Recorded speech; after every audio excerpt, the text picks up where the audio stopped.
All right, let's get right into it. You've got a mission, and that's to take all that textbook theory and turn it into the actual skills you need to nail your basic aeronautical knowledge exam. But look, this is way more than just a test. This is about learning to think like a pilot. So let's begin. You know that feeling? Staring at piles of books on regulations, aerodynamics, all of it, and just feeling swamped? Yeah, you're definitely not alone. The real trick isn't just memorizing facts, right? It's knowing what to do with them. So today, we're going to do something a little different. We're taking the theory for a spin on a virtual flight. And this is going to be our aircraft for the day. Meet the Aeroproct A32 Vixen. The Pilot Operating Handbook, the POH, tells us she's a two-seat, high-wing monoplane. Simple, reliable. Now, what's really important is that for our flight today, every single number, every speed, every procedure, it's all coming straight out of the book for this specific plane. Okay, so where does every good flight actually begin? It's not when you turn the key. Nope. The most important part of any flight happens right here, on the ground. This is the planning stage. And trust me, good prep work makes all the difference. This right here isn't just a to-do list. This is basically your BAK syllabus in a nutshell. As the pilot in command, all of this is on you. You've got to check the weather and the NOTAMs, the notices to airmen, using the AIP. You have to make sure the POH and all the other docs are actually in the plane. You've got to know the airspace you're flying into, and of course, you better have enough fuel to get there and back safely. Let's tackle one of those things right now, weight and balance. It sounds a bit dry, I know, but getting this wrong is seriously dangerous. This table is a simplified example pulled right out of the A32 Vixen's POH. Basically, we add up the weight of everything, the plane, us, our bags, the fuel, and do a little math to find the center of gravity, the CG. The whole point is to make sure that CG is within the safe zone. For our flight today, we're coming in at 599.3 kilos, just shy of the max, and our CG is right where it needs to be. We're good to go.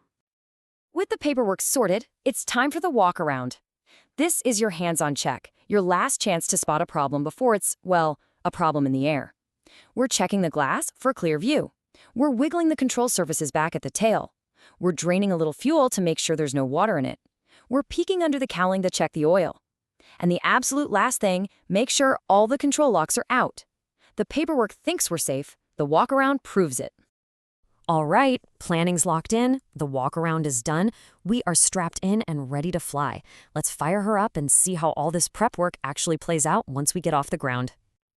We're rolling and rotate. We're airborne. Right away, you have a classic BAK question to answer. Climate VX or VY? For our A32 Vixen, VX is 54 knots. That's our best angle of climb. Think of it as a steep, sharp climb to get over those trees at the end of the runway.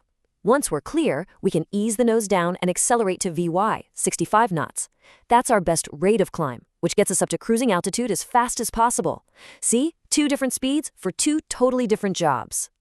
So, now we're cruising along, and a really fundamental rule of the air comes into play: minimum altitude. Over an area like this, with not many people around, that number is 500 feet. But here's the key part that trips people up. It's not 500 feet above sea level. It's 500 feet above the highest thing near you. A tree, a hill, a power line, you name it. It's all about giving yourself a safe buffer. Okay, we're approaching our destination, Lilydale, so we need to announce our presence. A radio call like this can feel intimidating at first, but it has a super simple structure. Let's break it down. Who are you calling? Lilydale traffic. Who are you? Vixen 8305. Where are you? 8 miles north at 3,500. What are you doing? Inbound. It's clear, it's quick, and everyone knows exactly what you mean. It's the language we all speak up here. You know, so far, this has been a perfect flight. But aviation is all about being ready for the imperfect. Things can go wrong, and honestly, being a good pilot isn't just about flying on a beautiful day.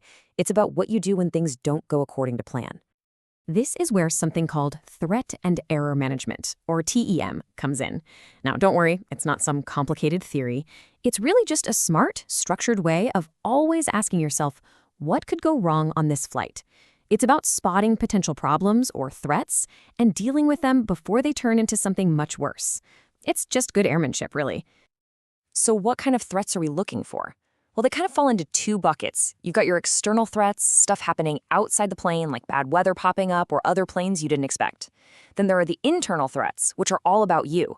Are you tired, a little out of practice, Or, and this is a big one, are you feeling that pressure to just push on and finish the flight no matter what? That's press-on-itis, and it's dangerous. Just being able to spot these is half the battle. And this is where theory becomes critically real. Let's imagine the engine quits right after takeoff. This is not the moment to start figuring things out. This is when you execute a plan you've memorized. And for the A-32 Vixen, this is it, right from the POH. Step 1, and it's in all caps for a reason. No turn back. That temptation to try and get back to the airport is a killer. Instead, you pitch for your best glide speed, 59 knots. And you pick a spot to land straight ahead. This stuff has to be pure muscle memory. Whew. Okay, after running through that drill, we've landed safely at our destination. We're taxiing off the runway, shutting down the engine. Our virtual flight is over. But this is where the biggest lessons really start to sink in. Let's put a bow on all of this. Now, this is a quote straight from the RAAS Operations Manual. It sounds a little intense, I know, but it's not there to scare you. It's there to empower you. It's a reminder of the huge responsibility you take on when you sit in that left seat. All these rules, all this knowledge, that's your toolkit for managing that risk. In the end, it's all on you. So here's the bottom line. Your basic aeronautical knowledge exam isn't some final boss you have to beat. It's the foundation for everything that comes next.